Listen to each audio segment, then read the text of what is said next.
You ask Tiger to solve. This deals with linear equations with one unknown. The final result is x equals 2.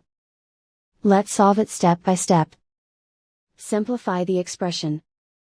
Group like terms. Simplify the arithmetic. Group all constants on the right side of the equation. Subtract 154 from both sides. Simplify the arithmetic.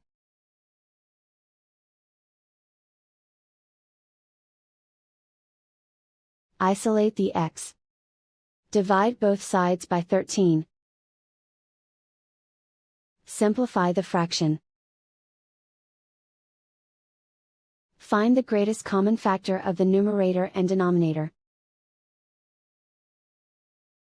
Factor out and cancel the greatest common factor.